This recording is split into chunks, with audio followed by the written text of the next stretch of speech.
What's up, Internet? My name's Nerdy. And I'm Claru. And this is Full Metal Alchemist, episodes 29 and 30. Yeah. We are nearing the halfway point of the show. Mm-hmm. It feels like we should be getting close to the end with how much plot has happened. It's just getting juicy.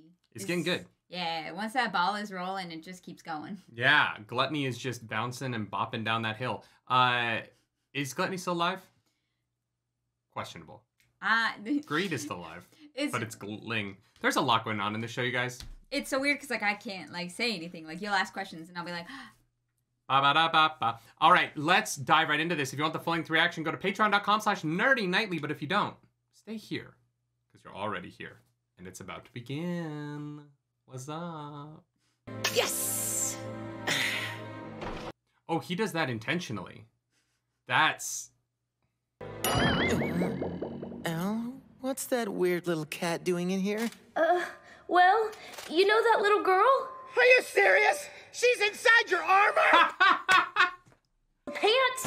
Hey, what's the holdup? Get a move on. Jesus Christ.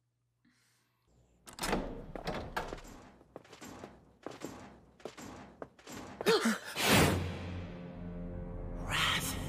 We're just fully letting out all the secrets. That guys are cocky. The guards left us alone. There are 3 of us and only 1 of him. He's only got 1 sword with him. So he's that confident he could take us all at once. Yeah.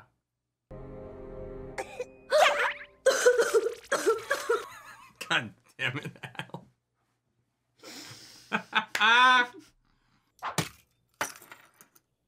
I resign my title as a state alchemist. Interesting. Well, that's up to you. If you'd rather not take it, then I will simply have to cut her down. Just one moment, Alphonse.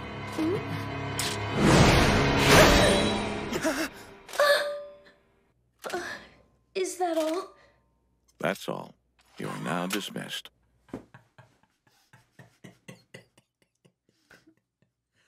Woo! Oh, that was too close! Just give it. Jeez, is that all you got, really? It's apparently more than you've got! Sure, whatever. See ya. No time to talk about what just happened. Lieutenant! Is there something troubling you, Colonel? Well, just how do you expect me to appear? I had hoped a young woman would be standing there, not a mustachioed muscle man. Colonel? Mustachioed muscle man. Well, it's actually pretty rare to get a call from you. And I've never heard you worry about me. This is weirder than a snowstorm during the summer. Well, fine. Maybe I won't worry. Thank you, Ed. Jesus Christ, these two. Sure. Such a You're certain everything's okay, right? He's such a child. He is a child. You know, it's that kind of desperate worry they're gonna manipulate you with. I love that he still just shows up randomly even though he's a new person. Yep. And another rule of mine is to never tell a lie, but hey, it's your call. Hey, wait! Ling! It's still greed, kid. It feels like the show's like resetting in a very interesting way. It's definitely transitioning to a different phase of the show. Yeah. Shit is happening. But also it's pulling back. My God! This must be fate. I'm the alchemist responsible for the extermination of your people. Hilarious. Hey, we laugh at very not funny things all the time.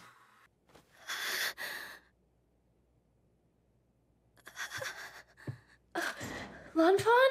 Oh, fuck. Please talk to me, Alphonse! Where is the prince? Complicated. Well... The fool. Just look where his allegiance to the people has gotten him now. Typical human. Shut the hell up! Don't underestimate humans.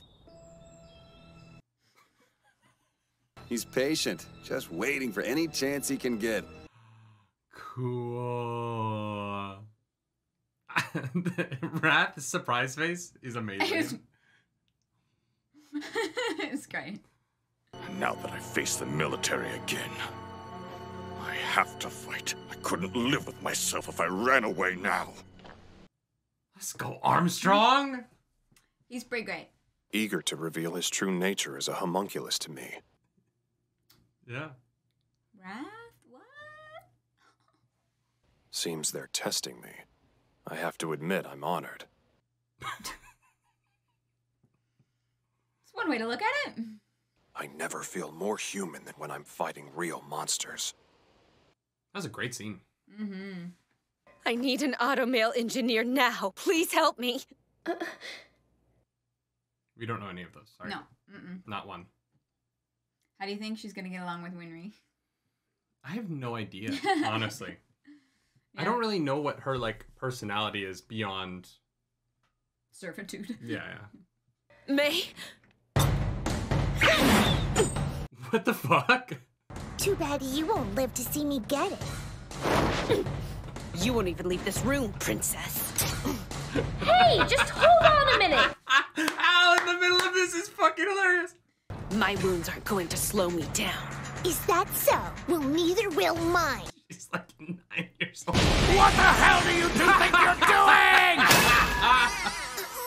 Interfere with the affairs of... I don't care about the affairs of your country, dumbass! Thanks for taking the time to come by. I'm actually surprised you came. I was honestly starting to get a little worried. Finally. Finally, an alchemist helps clean up the mess that they made. It took half of the show for it to finally happen. Mr. Alchemist! Thanks again! I love that he made her like a demon balcony. Yeah, it's like a gilded, like, yeah, I don't know. Oh yeah, I've got to get this to the lieutenant. Sometimes these episodes end on such a like late 90s, early 2000s like indie movie ending. Yeah, yeah. Where like the way the music comes in and then they end on like a random like one-off line. Oh yeah, I've got to get this to the lieutenant. It has nothing to do with what he was saying earlier. It's just like, it feels very like Rushmore or Garden State or that, you know, that kind of like the Kevin Smith genre of indie film. Yeah, yeah, for sure. Yeah, we're definitely in like a pivot of the show because we had so much revealed in the last 2 episodes and so much shifted, right? It's no longer who's the bad guys. It's like, well, we know who they are. We just have to figure out a way to like circumvent them. So yeah, it's a different vibe. Yeah, I'm kind of like, the bad guys are really eager to reveal what they're doing and who all of them are. They're really cocky. They're so cocky. And I guess it makes sense, like, other than Lust, like, they haven't really lost much, right? Like, they've been, but... And even, obviously, you see, like, Greed dies, and they just remake him. Yeah, but Greed wasn't beaten by the good guys. Greed was a victory of the bad guys, right? Yeah, no, I'm just saying, like, they know how to, like, make homunculus now, so it's like... Yeah. I guess I'm just kind of like, what's going on? That they're so, like... Yeah, what's the plan? Yeah. I beg you, please stop it. You have to kill me, please. Please take my life. My own death is the only form of revenge that I have. You'll tell me all of it. Give me the truth before my right hand destroys you. That's a weird post-credit scene to me. It's kind of weird that it's in the post-credits. It's just like the rest of that scene. Very important. Well, that, and also it's just kind of like it's the scene that they were already in. Yeah, yeah. And I'm assuming that it will be continued in the next episode. Sometimes the post-credit scenes in the show are just like scenes from the show that are just moved around. Honestly, that's how I feel about most post-credit scenes. Yeah, sometimes. Like, I agree with that. Yeah. But I don't have a problem with it. Like, because I get what's going on between those two. It's really interesting. The show's really interesting. Like, I'm really engaged. But not so much by the plot, more by the character relationships and how they relate to the plot. And I think that is when shows are stronger for me personally, is when I feel like the characters, like the scene in the car between Mustang Armstrong and Hawkeye, like their perspectives on what is happening at a moment where there's kind of a lull in the progression of the plot is what is keeping me super engaged in the show, and is done so well in the show that I think like it's striking. I care about so many characters here, and they all have very intentional and distinct viewpoints on what is happening. Yeah. And you know, even like what's going on with Ling is so fascinating in the context of everything else that's going on, because it's so built into the personalization that he's been given throughout the show, right? Yeah. It's leaning into what you've revealed about your characters and having that inform their decision making in a way that I think is just really successful and effective storytelling. Yeah, I think it's great. I'm like excited for the next kind of phase of the show, because like there's not like seasons, but there are seasons, right? Like there's definitely like acts that I think are like pretty clear, you know. Yeah. And so we're like at like almost exactly the halfway point. So yeah. There's like things that are changing and characters that you're liking now. Yeah, I think one of the things the show doesn't have is any sort of like timeline for events. Like it does kind of feel like the bad guy's plot could happen tomorrow, or it could happen in 10 years. And that is one thing that I hope that it clears up for me a little bit. Fair. Just because I'm just kind of like, the bad guys seem like they're just kind of like, we got something going on. Yeah. Don't worry about it. When's it gonna happen? In your lifetime. And I'm like, okay. Yeah, no, that's fair. It is one of those weird things. Obviously, time means something a lot different to like Ed and Al and the State Alchemist versus the Homunculus versus like Fake Daddy. You know what I mean? Yeah, like, there is so much going on there in terms of different kinds of lifespans and like life forms, I guess, in the Homunculus. So I that's never been something that's really like bothered me, but it definitely I'm not bothered. I'm not saying I'm bothered by it. I'm not saying that it's not even like a negative. It's just that right now, I'm like, all I don't know when things are gonna. I think that sometimes I say things and then you say like I'm not bothered by it, so people think that I am because you say that you're not bothered by it. It's just an observation. All I'm saying is that right now, the plan could happen tomorrow or in 10 years. Yeah. And it would be the same thing based on everyone's attitude. Because we have, no information on... Well, because they just keep talking about things in this vague way where I don't really know if they're like, hey, we need you guys to chill because we need time, or we need you guys to chill because it's tomorrow and we're trying to throw you off. The bad guys all seem very calm all the time. And because they're all very calm all of the time, it just doesn't have like there isn't like a ticking clock in the show. Yeah, no, that's and that's not necessarily a bad thing because I'm enjoying the show so much. I'm just making an observation about the fact that there isn't a timeline for that stuff. Yeah. And that's fine. Yeah, no, that definitely has not been established. No. And honestly, like, I don't really know what they need. Like, they're all immortal already. I think that would be, like, the one thing that I would like to have a little bit more information on is, like, what do they want?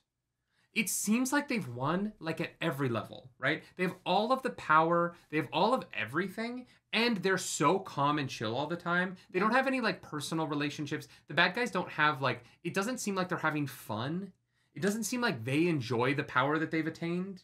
They just kind of seem to just kind of be living in it. I think Lust and Envy kind of do. Yeah. But everyone else is literally like Daddy looks bored every time we see him. Yeah. Gluttony, I guess, is having fun. It's just it is a weird kind of evil where it doesn't seem like they care about anything really, except that their plans succeed, and their plan is like to do something they've done 6 times again. And so I guess I would like some more context on like what do they want? Like what are they into? What does Wrath get out of being alive? You know what I mean? And I think that would be really interesting because the narrative of longevity of life and the narrative of like immortality is eventually boredom. Yeah. Like there's only so much you can experience.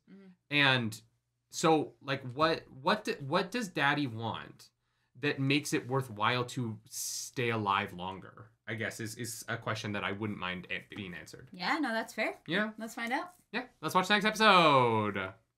I've created the most powerful alchemy.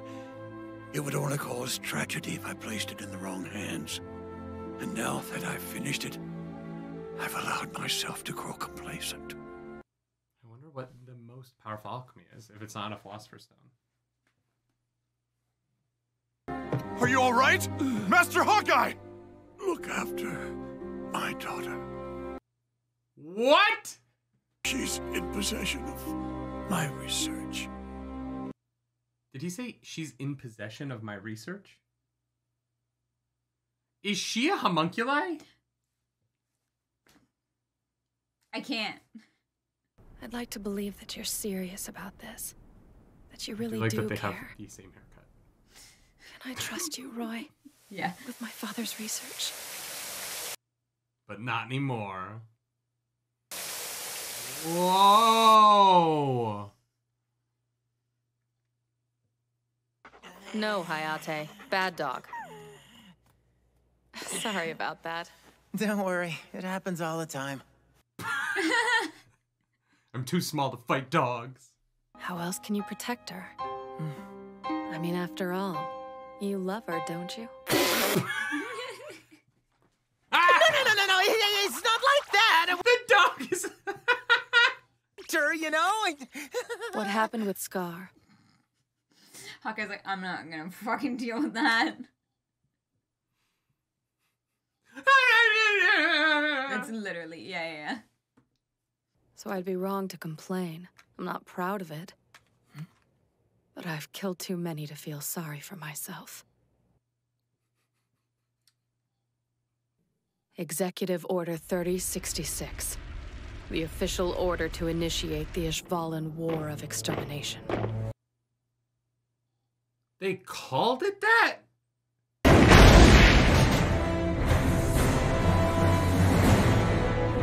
What the fuck? Yeah, King Bradley, not a good homunculus, you know? Yeah. The air was tainted with the smell of human decay, and the desert sand soaked up the blood like a sponge.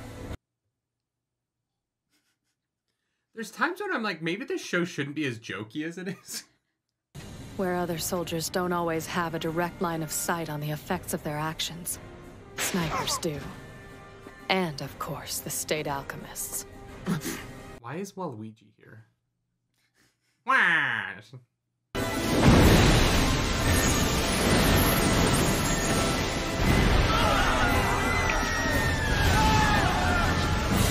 Jesus Christ.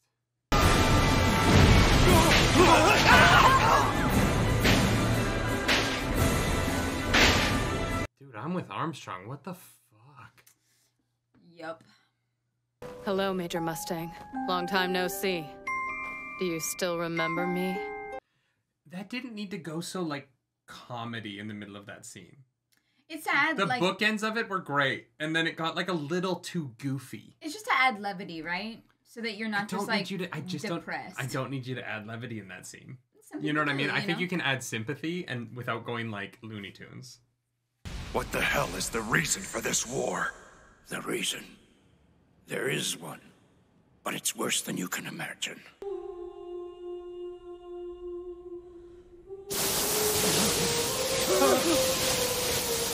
Oh, Jesus Christ.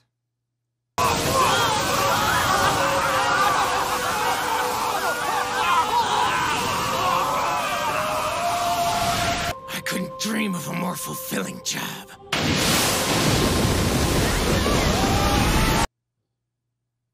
Such a beautiful sound! Like a symphony! He's also not good guy. In case you didn't notice. Figured that one out on my own. Can't It imagine didn't how. take long after that. The Ishvalans were slaughtered. Jesus, this show is so dark sometimes. If I ever deviate from this path, then I want you to shoot me, and I'm trusting you to do so. Do you accept my offer? Of course I do, sir. I'll follow you into hell if you ask me to. Just get married already. Jesus fucking Christ.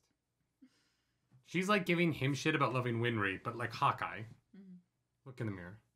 The first thing we'll have to do is restore power to the Parliament. We'll take it back from the military and make it democratic again. Oh, shit! For example, those who were praised as heroes during the Ishvalan campaign will be brought to trial as war criminals. After all that we've done, we'll be seen as mass murderers. Okay! I'm so on board! No matter how much time passes, they will never forget the ones who killed them. It's not right. You don't have time to start worrying about us. Your hands are already full.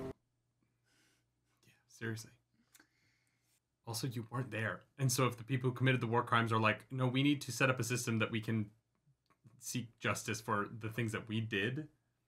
Who are you to stop it? Mustang just became so much cooler to me. I knew that was gonna happen. And I don't have a temper like he does. I'm a gentleman. Really hope that Like, you saw get your it coming, body back but- soon. I know, right? Oh, well, thank you. Well, thank you. What a weird end to the episode. Yeah. Well, it's just like this whole episode was like very much about Ishval, and then the last like 25 seconds are Al being like, I'm nothing like my brother. I'm smarter and more handsome and better and taller in every way. The end. It's kind of like the episodes kind of end on like almost like lead into the next thing. Like we're like moving on from what we've just talked about. I think there might be a post-credit scene, so we'll wait and find out. But I am so much more on board with Mustang wanting power to dismantle the system of power that made him into the monster. Like I fucking knew it. Makes me so happy. Yeah. Because this whole time I've been kind of like, I don't really know if I want the good guys. Like I want them to win because the Homunculi are evil. But like usually the person who wants power that badly shouldn't be in power. Yeah. But in this case, he wants the power so that he can go on trial and get and be, And so it's like whatever happens. Save the world and then face pay the for consequences. it. Yeah. And that's a level of maturity that a lot of storytelling doesn't have. And so I'm grateful that the show has that, while at the same time wishing that some of the comedy was a little bit more mature. I wish the comedy was more mature to match some of these things, right? I don't know. I hear what you're saying, but there's a lot of times when I appreciate it because it just feels so dark and heavy because it's dealing with things that, like, having that breath to cut the tension. Yeah. Sometimes I think is necessary for me. Are you thinking about Ishval and crying yourself to sleep? Vengeance! Oh, he's dead. He's dead. That's what he wanted. Yep, that's it. Yeah, okay. I thought it was just that his, Yep. Vengeance. Yeah. I told him everything. And I hear what you're saying. I'm not saying that I don't want stuff to cut up the show. Mm-hmm. I just think that sometimes the comedy leans too young for a show that I think is playing in like a more mature. I just think the style of comedy. It's not even amount, right? It's not that I think there's too much comedy. It's that I think that like this show could benefit from having a more mature taste in comedy. I definitely think sometimes instead of being like, haha, that's funny, sometimes I'm like, oh God, which both are fine. Like, I guess, like I said, I've seen the show before. You guys already know this. And I've kind of just accepted this as the style. So like my second time through, it's less jarring for me, but definitely on my first watch, I was like, what the fuck? I just kind of felt like after Ling had been kind of like massaged into being a more interesting character, the show had kind of mostly gotten rid of that kind of comedy. No, that like, and then it comes back with Hughes, Yeah. this character who like everyone keeps telling me is this great character in the manga and in the original show, but for my taste has never really vibed with the show the way that I want him to. Yep, no, and I totally see why. So he comes back and in the middle of the episode where we're talking about war crimes, the joke of him being in love with his wife is so over the top. Yeah. And like it would have been funnier to me if it had been less ridiculous. Yeah. Like it would have worked better as a joke if it wasn't such a departure, right? But then when they do bring it back, the moment where he's like, I have a tomorrow. They could have cut all the jokey bits, and it would have been enough to lighten the mood to just go straight to, no, Mustang, I have a tomorrow because of this letter. Like if you had just cut the like, what if she sleeps with someone else while I'm here? You know what I mean? Like all of that stuff could have been trimmed down to something that I think would have actually landed stronger. Yeah, and I'm so disappointed that like I think Brotherhood really just does a disservice to that character, unfortunately. It seems like it the way everyone talks about him. Yeah, absolutely. But like, I think that Brotherhood sticks to landing a bit better. Oh yeah, I've heard the second half of the show is way better than the second half of the original. Well, there are things that I like and dislike for both of them. Like in I haven't seen either, so I'm just going off of what I've like read in like Patreon comments and stuff like that. Yes, in the idea of fairness, Brotherhood's ending, like everybody loves Brotherhood. Because the ending is the last thing you remember. Everyone kind of forgets that, oh yeah, the beginning is a bit rushed if you haven't seen the other one, and we kind of push that aside. The ending, like I said, I think it definitely sticks better. But I do think that the original had some interesting things to say, and I'm not sure if the like hate, because there's some hate out there towards it. I don't know if that hate comes from the fact that people actually don't like it, or if it's just that it's different from the manga. It's been a while since I've watched it. I'm actually interested in going back and watching it again, to be honest, because I don't remember a lot of the like nitty-gritty details. But I do think that they got ahead of the manga and had to do something, and I think they made a strong choice that has interesting pieces to it. I definitely think this episode was full of strong choices, and most of them worked for me, and so I'm happy right now. I think that was really excellent. And honestly, like revealing that the characters have a mindset of social justice really softens what was an element of the show that wasn't really connecting for me. Yeah. In the like, why should I support Mustang bid for power? Yep. Like, because it's clear the show wants me to. It wants me to be on board with this character. Yeah. Why should I? And then this episode was like, here's why. And I was like, immediate, like you saw, like my face changed. Yes. Like I was like, oh, okay, I can get on board with him now. Yeah. Because it's not just replacing a dictator with an alien dictator with a human dictator. Yeah. It's replacing an ideology with a different ideology. Yep. And now that I understand, I've been a little bit confused as to what Mustang's whole deal is. Yeah, you're like, why do people like Mustang? I just didn't, well, not even why do people like him. What am I supposed to think about him? Right, yeah. Because so far it's been kind of like he wants power. Cool. For what reason?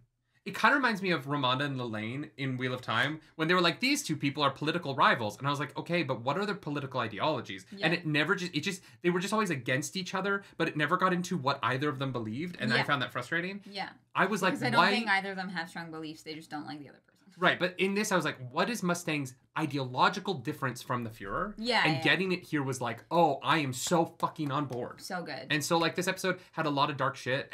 But I think this episode handled it better than the early episodes of the show did. And I think that there's a lot going on here now that is being handled in a very mature way, in a very sensible way, that is leading to some really excellent storytelling that I'm just really on board for. I'm having fun. Maybe not fun. Fun's probably the wrong word. But I was very engrossed by these 2 episodes of television. And that is fantastic. I'm loving it right now. What do you think about Hawkeye's tattoo? I don't know. It seems like it's broken now. So I don't know that it works anymore, but it used to do something maybe? Like, I think they're going to have to, like, fix her... Well, it's the guy's research. I think they're going to have to fix the scarring on it in order to, like, get it back to what it does. But it seems like it's going to be important moving forward. Mm-hmm. But she has those burn marks, right? So she's, like, it's whatever that symbol is broken in, like, the left... Yeah, do you know what the research was? Because it's kind of implied here, but it's not very clear. Oh. No. What was the implication? Well, so Mustang is like, I'm ready to learn flame alchemy. Yeah. And the guy says, no. And then he says, Hawkeye has my research. Yeah. And now Mustang is known as the flame alchemist. Because she says in the funeral, like, I'll show, like, I trust you with it. Oh, that was the flame alchemy? From what I remember, yeah. Oh, okay. Yeah, because the reason he's called the Flame Alchemist is because he has like a superior manipulation of fire, right? Like, yeah, but he still needs the glove. I was thinking that if he could like figure out the thing, he wouldn't need the glove anymore. Anyone needs a transmutation circle. All of the alchemists you see, except for Ed and now Al. Oh, so if you were to like tattoo that on, it would do the same thing. Yes. I thought he needed the glove because he needed to create a spark. He couldn't create like the initial spark with alchemy. That's why on his hand he carved it in. No, but the scar is there. But the glove is the glove acts as It's just the circle. No, it's not. The glove is it's a fabric. We have this in real life. when he snaps his fingers, it creates a spark. And he's able to turn that spark into the larger flame with the circle. Did he have the glove with lust? I don't remember. Yeah. He puts that's what the glove is. It's okay. I think it's called an ignition glove. Oh. But you can use them. I've worked in restaurants that use them to light pilot flames. Right. Okay, yeah. But it's like a thing. It's it's like steel. It's not steel wool. It's a fabric where when you snap your like fingers. A flint. Yeah. Those exist. Like those are a real thing. I did not know that. He needs to. Every single superhero thing does this same thing. Yeah. Every single superhero does this. The X-Men, Pyro from X-Men can't create fire. He can only manipulate it once it exists. Yeah. So he has a lighter and he has to use his lighter. But Iceman can create ice. He doesn't need to Yeah. Because there's moisture in the air or whatever. Every single time there's a superhero who uses fire, it's always like, he can't actually create it, though. He has to have a spark from somewhere. It's like a tropey thing that Full Metal Alchemist is continuing to turn I never thought about it. I literally was he like, called it it's his just ignition the glove, so I'm assuming that's what it is. I thought it was the circle, totally. Yeah. That's my bad. Okay, you have to stream. Yeah. So we're going to end this, but I'm going to say, this show's great. I know yesterday, Vinland Saga came out, and I was like, I don't know how I feel about it. So today, I'm happy that this show, I really like. Yeah, I'm really enjoying. If you like this video, like and subscribe to the channel. If you don't, hit the dislike button. Leave mean comments down below. Because the algorithm god is hungry and we must feed her. Wow, I hate this. In this episode, the algorithm goddess is... Click away. Click away. Leave. Get out. You can follow me on the internet. I'm at nerdynightly. I'm at Claris. Don't follow her. She has enough followers. Do something nerdy tonight, y'all. Rude. Bye.